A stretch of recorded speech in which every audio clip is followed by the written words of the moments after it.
first met Christian at local shows in Sacramento.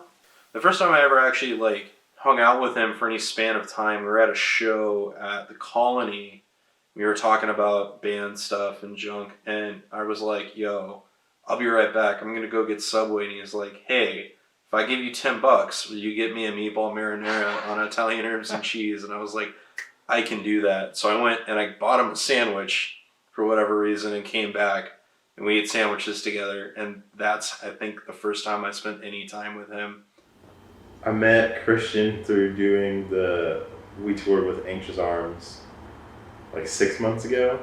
And then he messaged me asking to do a Fake It tour. I was like, absolutely, I'll do a Fake It tour. And then pretty much like on the last day of the Fake It tour, he's like, do you want to record these? Yes. I started playing music with him in an old band called Ease after one of my bands broke up. And I don't really remember how we got in contact about that. They were looking for a bass player and I played bass. So that's when I started working with him. And he had a separate project that he was putting out on his own and needed bass for that too. And then I'm like, well, I'm already here, so I might as well play bass for that while I'm here. And over time, we've just kind of gone through members until we finally landed on this lineup with Jack, which is quite excellent. So I was playing in a band called Hi Mom. They took me out on tour. It was the first tour I actually went on, and I was playing guitar for them. And that tour was with Fake It. At the time, they were a 3-piece, and they were really cool. I really liked their stuff. I liked the atmosphere they were going for. And shortly after that tour, and kind of like during the tour, Christian approached me and was kind of talking about how they were maybe asking for, maybe looking for another guitar player. So a little bit after that tour, again, Christian hit me up, and then I started jamming with those guys, with Spencer and Christian and Steve. And then we started gigging together, and then slowly began the writing process for new material as like a whole unit. No one ever wants to do that. They're like, I don't know, they're afraid. But it's a good call. You look weird doing it, but yeah. It's just like, I play with my ears. Yeah, exactly. So, Tough shit. This time, it was more focused on what I wanted the final outcome to be. The music came first with Gray Matters, the lyrics came first, and then I wrote music and kind of fitted the lyrics to what music I was writing. This time around it was more of, I wrote the song and I said, what does this make me feel like, and how can I make lyrics that accentuate that feeling that the music's already giving me. And then also with this album, it's a narrative piece, so it's story driven along with also being musically driven. When I got the songs, there was program drums on most program drums or just demo drums on all of the songs, but I felt like since a lot of the songs are kind of like a different approach to, like they're not as mathy and there's not a lot going on, and I think that the drums really needed to reflect that change. So I did a lot of taking away and a lot of simplifying and trying to really hear what the guitars and the bass were doing and trying to make sure that trying to do less but make sure that everything was like really meaningful. Zach's like my favorite kind of drummer.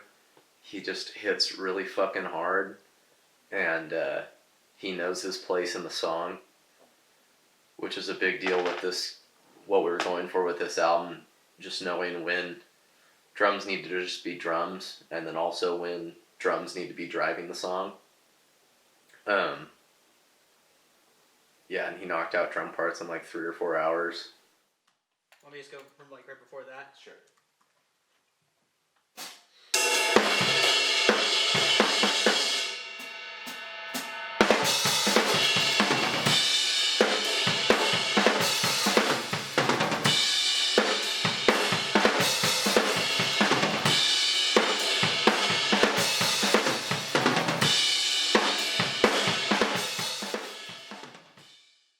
What would happen is usually like Christian would come up with like a skeleton of a song. I would say like most of his guitar parts with like drums that he programmed all the way through, and then him and I would get together and just kind of bounce ideas off each other. I'm the type of writer where like I'll listen to something a bunch and then come up with like 4 or 5 different variations of the same riff, and I'll take them to Christian and we'll try out different ones and see how they sound in the context of the mix, and then change them up. So then after Christian and I would have the guitar parts written, and then we would bring Steve in and then write his bass parts together, and then after that we would just add like all the auxiliary stuff like piano and strings and all the weird synths that we got going on.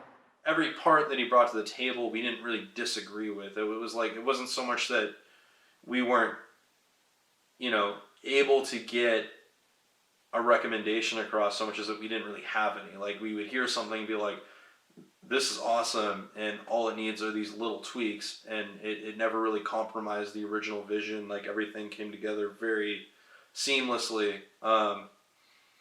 And like there were parts that were kind of like modified and strung together in different ways, but overall I think having it initially come from one place helped create a very cohesive and story driven musical experience. Narratively, the album's about a family of 4. It's a mother, father, sister, and brother who come from a religious background.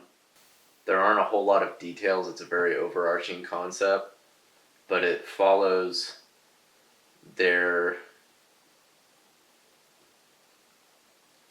descent into just a whole lot of shit. It's very dramatized. And I wanted it to be dramatized because though things aren't always happening in the way that they're happening on the album, they very well could. And the like toxic behaviors and views on life, I think, that it covers are just incredibly toxic and really affect people's lives. And so I wanted that to be the focus of the album within the narrative.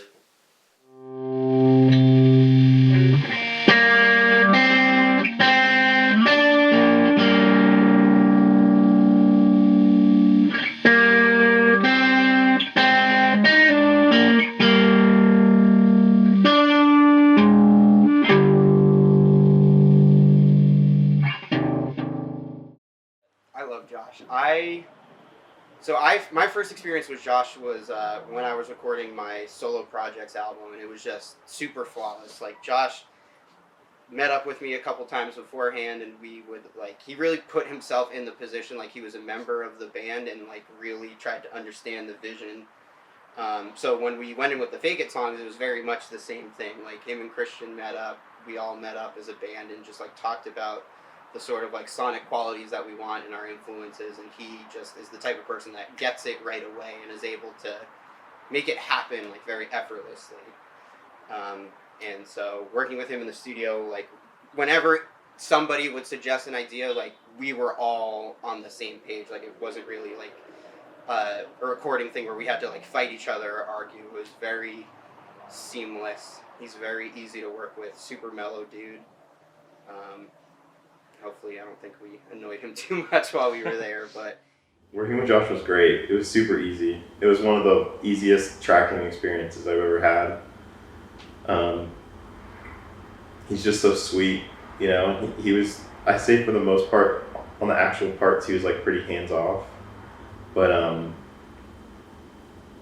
he just made sure that there was just a real emphasis on making sure that the drums sounded really good before they went into the microphone. And I think that made a huge impact on how the whole record sounds.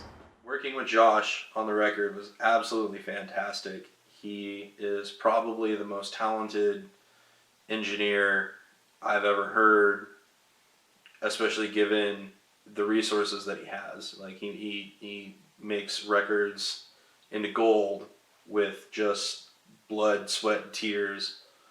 And with this project specifically, I really think he understands the vision and the sounds that we're looking for and the narrative, and I think he really believes in our music too, which helps a lot that he actually has some investment in the overall impact the music could make. I wouldn't want to record with anyone else. If I had $1 million and could, go to any engineer, I would, instead of spending it on some dude that's going to charge us hundreds of thousands of dollars on a record, I'd just buy Josh's studio and have him do it. Because the man is just the perfect guy for the job. Steve's known him the longest. Steve and Spencer have known him the longest. So it was like working with a friend. And like Josh has done a ton for us that he didn't have to do. He played guitar on 2 full tours with me and Steve's old band Ease. He's always come out to shows. He buys shirts. We hang out outside of that. Him and I come from similar backgrounds. We listen to a lot of the same music. He listens to a lot of the same music as everyone in the band, so I think he just has a really good idea of what we were trying to go for and how to achieve it. And then he's just a really laid back guy.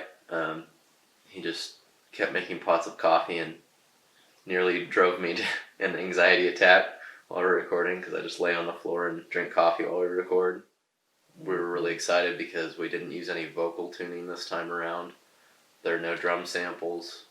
It's all real guitar, amps, and pedals and everything. And we even went as far as to record. Jack and I each recorded our individual parts with our live setups. So it just sounds very natural, I think, this time around. And that was something that I've always wanted to do but didn't think we could do.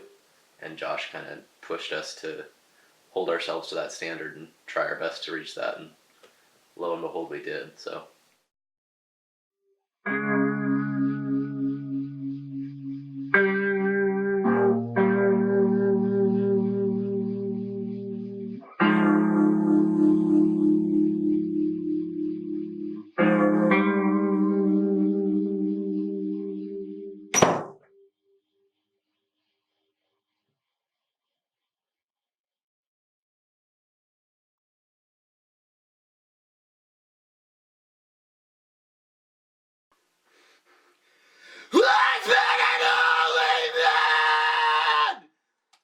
Yeah, that.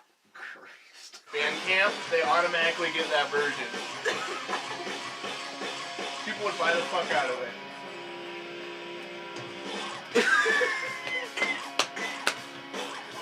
Amazing. Alright. I'm saving that for later.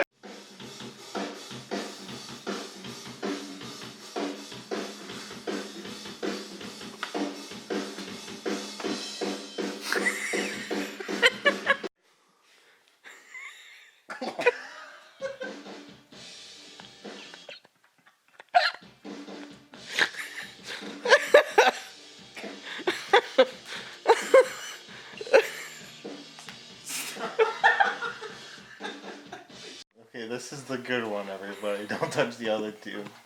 That one leaves too much shit behind.